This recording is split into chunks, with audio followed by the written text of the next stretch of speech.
So I'm here with Eli Campbell and Dillon Porter of the Wofford Terriers. All right, Eli, we'll start with you because you've been at Wofford all 4 years. So what's some of the difference you've noticed in your time at Wofford across your 4 years there?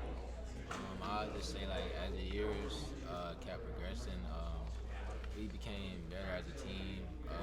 We got started to see, like, how our strength program improved, coaching improved, just improvements really everywhere, you know.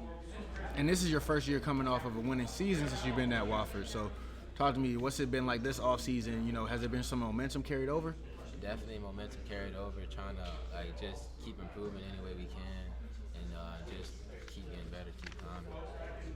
And Dillon, we'll go to you. I'll move this over just a little bit so that way I can hear you. But in those last 3 games that helped y'all get a winning season, team only allowed 1 sack in those final 3 games. How do you build off of that as an offensive line unit? Yes, sir. I think sticking to the little things. Offensive line's in a very different position. Sticking to the details, sticking to our technique, playing as one. It's all 5 of us out there playing as one. So I think building off that.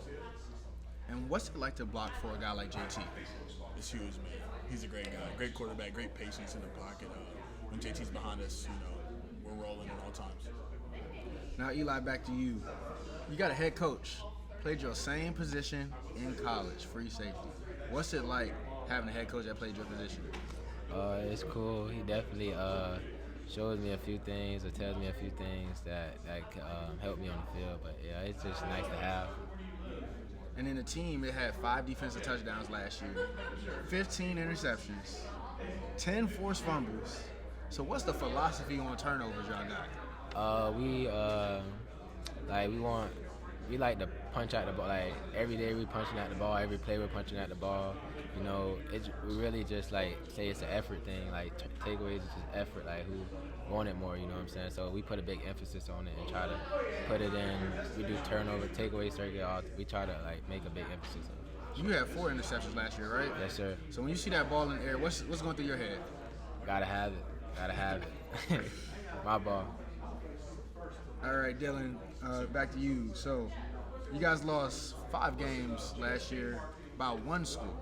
Not like y'all got beat, like blown out. Y'all lost by 1 score. Is there a feeling of, like, you guys are, like, right there and that you guys are close to, like, taking it to that next level? Yes, sir, for sure. I think last year, you heard us talk about conference championship a lot. It's no worse feeling walking off the field losing by 1 point. It's just eager. We're on the brink of something special. 2026 is going to be a great year for us. So those 5 games, we definitely feel those. We won't forget those, for sure. So how would each of y'all describe this team entering this year in 1 word? I say tough. I say dependable. Dependable and tough. Okay. Expand on those a little bit more for me. I just say, like, just conditioning, strength wise, like, we're just a tough team, even on the field. You know what I'm saying? Like, we just been putting the work in, and just, yeah. I think dependable, like, just being on task, on target. Like, we preach that a lot in our building. Just being dependable on one another. Anytime your number is called, you never know when your number is called. Whether it's on offense, whether it's defense, we're always being dependable at all times. For sure. Well, best of luck to y'all on this upcoming season. I'm excited to watch y'all play, especially. I played DB in college, so especially I like watching DB play. So go get some more picks this year, man. Sure. All right. Appreciate y'all time. Thank you. Appreciate you. We're here with Coach Shawn Watson, Wofford Terriers. Coach, your 4th year leading the Terriers, but it's your first time coming off of a winning season. How's this offseason compared to your other ones? It's been fun. We learned a lot last year because the way we finished our season. It was a great learning experience for all of us. I think we had a real breakthrough. These are our guys now that we've recruited. So, and then we were able to retain the majority of our roster, which is uncommon in college football today. And we have those same guys coming back, those same playmakers. So, really excited about what this season holds for us. Yeah, last year y'all finished the season on a 6-1 run and a 4-game win streak. So, how do you think the team's going to carry over that momentum? Well, again, it'll be lessons learned. I mean, we learned so many things. I think last year I knew we had a talented team. In those first 5 games, we lost 5 of them by a total of 12 points. So we were on the verge of getting there, and there was frustration in that the kids knew they were good, but we weren't doing the little tiny things it took to really knock that in. We needed to play cleaner, we needed to start fast, and we needed to finish, and all those things were critical. And then, we had a breakthrough moment. Really, honestly, JT Fayer, our quarterback, when he became the starter, he really helped us realize our receiving core, and that opened it up for the offense because our defense was playing really good football.